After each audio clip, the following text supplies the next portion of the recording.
আসসালামু আলাইকুম। এখন শুনবেন সংবাদ শিরোনাম। ইরানি ক্ষেপণাস্ত্রে হতবাক ইসরায়েল, তেল আবিব সহ বিভিন্ন শহরে গুচ্ছ বোমার আঘাত, সৌদি আমিরাতেও হামলা, তেহরানে ব্যাপক বিস্ফোরণ, লেবাননেও আক্রমণ। ট্রাম্পের হুমকির পর মধ্যপ্রাচ্যের জ্বালানি স্থাপনায় হামলার হুঁশিয়ারি আইআরজিসির, বিদ্যুৎ কেন্দ্রে হামলা হলে হরমুজ প্রণালী সম্পূর্ণ বন্ধ করে দেওয়ার ঘোষণা। দৌলতদিয়া ঘাটে বাস ডুবির ঘটনায় 16 জনের মরদেহ উদ্ধার, নিখোঁজ অনেকে দাবি স্বজনদের তালিকা করছে জেলা প্রশাসন। ৭১-এর কাল রাত্রি স্মরণে নানা আনুষ্ঠানিকতা, স্বাধীনতা দিবসের আয়োজনের জন্য প্রস্তুত প্যারেড গ্রাউন্ড ও জাতীয় স্মৃতিসৌধ, থাকছে কয়েক স্তরের নিরাপত্তা। এতক্ষণ শুনছিলেন সংবাদ শিরোনাম, এবার বিস্তারিত। ডোনাল্ড ট্রাম্পের হুমকির পর মধ্যপ্রাচ্যের জ্বালানি স্থাপনায় হামলার হুঁশিয়ারি দিয়েছে ইরান। নিজেদের বিদ্যুৎ কেন্দ্রে হামলা চালানো হলে হরমুজ প্রণালী সম্পূর্ণ বন্ধ করে দেওয়ারও ঘোষণা দিয়েছে তেহরান। এদিকে সৌদি আরব, সংযুক্ত আরব আমিরাত, ইরাক সহ উপসাগরীয় বিভিন্ন দেশে হামলা অব্যাহত রয়েছে। ইরানি মিসাইলের আঘাতে হতবিহ্বল হয়ে পড়েছে ইসরায়েল। তেহরানেও হামলা চালিয়ে যাচ্ছে ওয়াশিংটন ও তেল আবিব। এর মধ্যেই ইরানকে বিশ্বস্ত বন্ধু আখ্যা দিয়ে রুশ প্রেসিডেন্ট ভ্লাদিমির পুতিন বলেছেন, বর্তমান পরিস্থিতি সম্মানের সঙ্গে পার হতে পারবে তেহরান। রাতভর ইসরায়েলের মধ্যাঞ্চলে গুচ্ছ বোমা ব্যবহার করে ব্যাপক হামলা চালায় ইরান। অন্তত 8টি স্থানে বিস্ফোরক আছড়ে পড়েছে। জেরুজালেম সহ বিভিন্ন এলাকায় একাধিক সতর্কবার্তা জারি করা হয়। সাধারণ মানুষকে নিরাপদ আশ্রয়ে যাওয়ার নির্দেশ দেয় ইসরায়েলি কর্তৃপক্ষ। সৌদি আরব ও সংযুক্ত আরব আমিরাতেও আক্রমণ চালিয়েছে ইরান, যদিও ইরানি ড্রোন প্রতিহতের দাবি করেছে দেশ দুটি। জবাবে রাজধানী তেহরান সহ বিভিন্ন স্থানে হামলা চালিয়েছে ইসরায়েলও। সোমবার ইরানের একটি রাষ্ট্রীয় সম্প্রচার কেন্দ্রে হামলা চালায় ওয়াশিংটন, তেল আবিব। আহভাজে হাসপাতালেও আক্রমণ করা হয়। খোররামবাদে বিদ্যুৎ বিচ্ছিন্ন হয়ে পড়েন বাসিন্দারা। ইরানিয়ান রেড ক্রিসেন্ট সোসাইটি জানিয়েছে, এখন পর্যন্ত ৮০,০০০-এর বেশি বেসামরিক স্থাপনা হামলার শিকার হয়েছে। হরমুজ প্রণালীতে ইরানের প্রতিরক্ষা ঘাঁটিগুলো পুরোপুরি ধ্বংস না হওয়া পর্যন্ত যুক্তরাষ্ট্রের সামরিক অভিযান অব্যাহত থাকবে বলে জানিয়েছেন মার্কিন অর্থমন্ত্রী স্কট বেসেন্ট। এনবিসি নিউজকে দেয়া এক সাক্ষাৎকারে এই হুঁশিয়ারি দেন তিনি।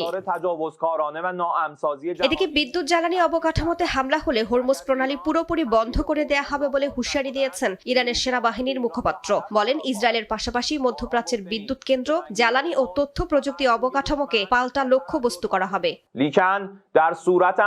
যুক্তরাষ্ট্র যদি ইরানের বিদ্যুৎ কেন্দ্রগুলো লক্ষ্যবস্তু করে, তাহলে হরমুজ প্রণালী সম্পূর্ণভাবে বন্ধ করে দেয়া হবে। যতক্ষণ পর্যন্ত আমাদের ক্ষতিগ্রস্ত বিদ্যুৎ কেন্দ্রগুলো পুনরুদ্ধার করা না হয়, ততক্ষণ পর্যন্ত এটি বন্ধই থাকবে।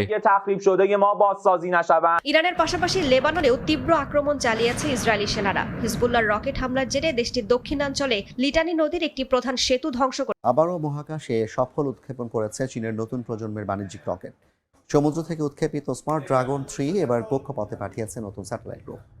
রোববার রাতে পূর্বাঞ্চলীয় শানডং প্রদেশের হাইয়াং উপকূলের কাছে সমুদ্র থেকে স্মার্ট ড্রাগন 3 বা জিলং 3 রকেট উৎক্ষেপণ করে চীন।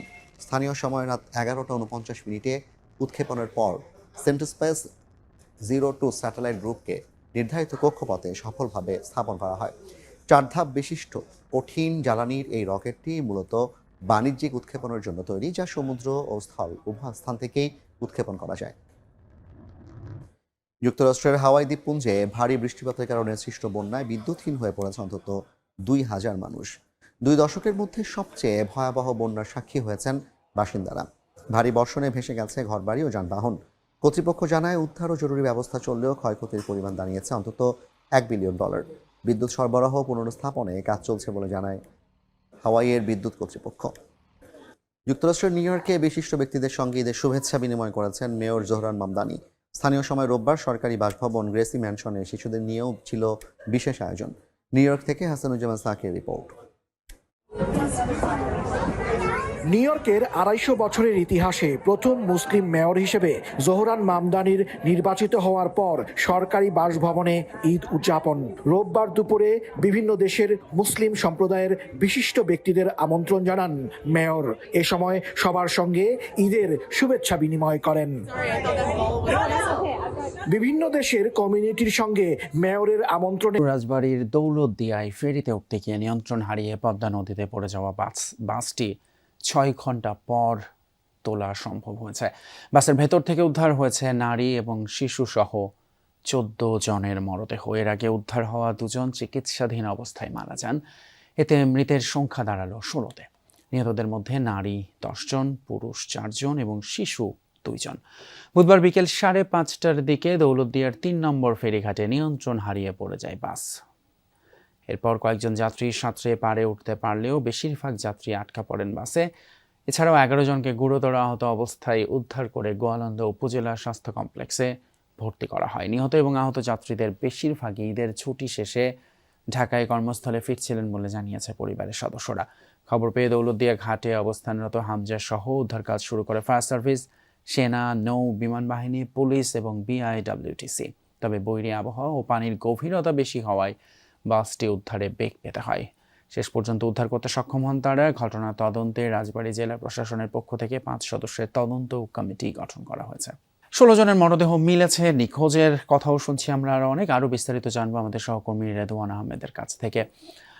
রেদওয়ান, আমরা শুনছিলাম যে মোট বাসে 40 জনের উপর যাত্রী ছিলেন। এটা সংখ্যাটা নিশ্চিত হওয়া গেছে কিনা এবং কতজন নিখোঁজ আছে আসলে এখনো? জেলা প্রশাসন কিছু বলছে কিনা একটু জানাবেন। নিখোঁজের সংখ্যা এখনো নিশ্চিতভাবে বলা যাচ্ছে না, কিন্তু যতদূর তথ্য পেয়েছি যে এখন পর্যন্ত প্রায় 20 থেকে 25 জনেরও বেশি মানুষ এখনো নিখোঁজ।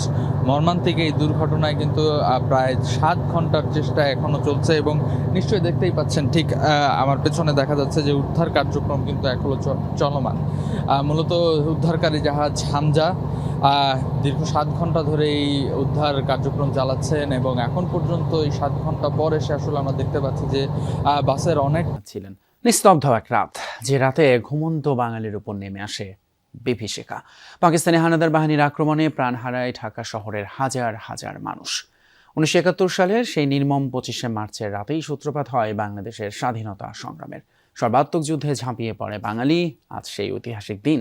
এই উপলক্ষে ঢাকা বিশ্ববিদ্যালয়ে জুড়ে নেওয়া হয়েছে বিভিন্ন কর্মসূচি। শহীদ মিনারে গণহত্যা দিবসের আলোর মিছিলে অংশ নেন বিভিন্ন শ্রেণী পেশার মানুষ।